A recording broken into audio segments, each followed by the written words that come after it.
Graça e paz, família linda, pescadores de almas. Bom, queridos, hoje nós vamos falar um pouquinho aí de versículos que alimentam. E eu gostaria de falar hoje o seguinte para você, fazer uma pergunta. Você é humilde? Você sabe o que é humildade? Até que ponto somos humildes e até que ponto somos egoístas? E por que eu faço essa pergunta? Porque a humildade parece que vem num caráter bonito de uma fala, mas não expressivo em atitudes. Sabe, já ouviu aquela frase, sabe com quem eu está falando? A pessoa aí já se torna arrogante. Ou então posso fazer a seguinte pergunta, você já viu algum juiz sair do seu lugar e abraçar ali algum jurado ou lavar os pés de alguns jurados? Quem está em espírito aí já está pegando a visão.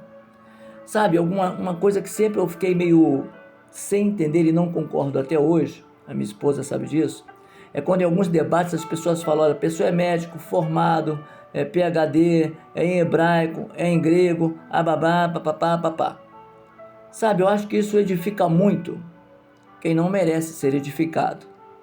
Sabe, ou melhor, eu tenho certeza.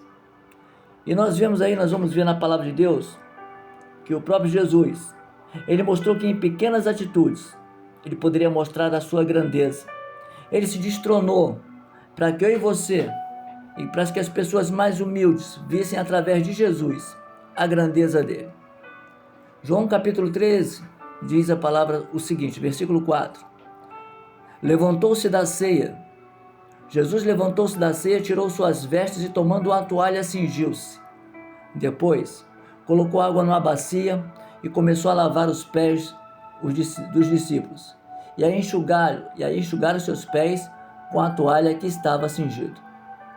Aproximou-se, pois, de Simão Pedro, que lhe disse, Senhor, tu lava-me os pés a mim? Respondeu Jesus, o que eu faço não sabes agora, mas tu saberás. E ele disse, não, Senhor, nunca me lavarás os pés. Respondeu Jesus, se eu não te lavar os seus pés, nunca terás parte comigo. E então Simão Pedro disse, Senhor, então não só os meus pés, mas também as mãos e a cabeça. A atitude de Jesus diz, para que eu seja grande, eu tenho que saber o quão pequeno eu sou. Como assim? Sabe, as pessoas às vezes acham que é grande pela conta bancária, pelas casas alugadas, pelos carros, pelas viagens, pela mídia, mas a maior grandeza é quando você se diminui ao ponto de entender que tudo aqui vai passar, mas quando estivermos diante de Deus, são as atitudes que nós estamos fazendo aqui, claro, coligada ao Espírito Santo, é que vão abrir as portas do céu para uma eternidade. E Pedro entendeu aquilo. E é por isso que eu digo, que nós possamos entender que as nossas atitudes interiores vão falar mais que uma carteira, vão falar mais que qualquer documento, vão falar mais de tudo aquilo que as pessoas ficam de boca aberta porque olha que carro, olha que avião, mas não conseguem muitas das vezes falar, olha que Deus. Um Deus que diante da minha insignificância me lavou com o seu sangue naquela cruz. E para finalizar, como diz esse fundo musical, João capítulo 3, versículo 30, resume tudo, onde João diz, é necessário que ele cresça.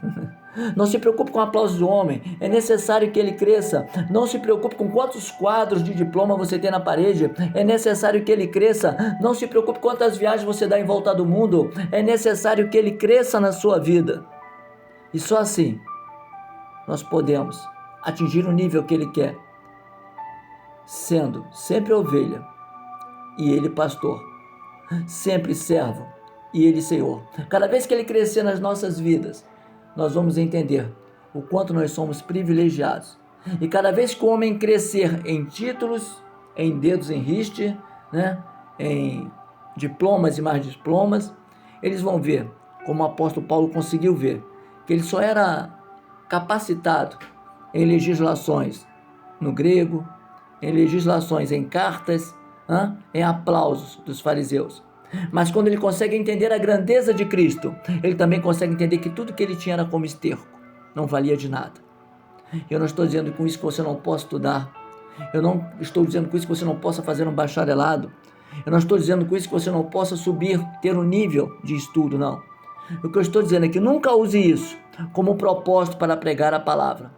Pelo contrário, deixe o Espírito Santo te usar, e na hora certa, ele vai abrir sua boca, E você, cheio do Espírito Santo, vai falar o que apraz falar, o que é necessário falar, deixando soberbas de lado e entendendo que para que Ele nos use, é necessário que Ele cresça e que nós venhamos a diminuir. Que Deus abençoe a todos. Graça e paz, família linda, pescadores de almas. Glórias a Deus. Aleluia.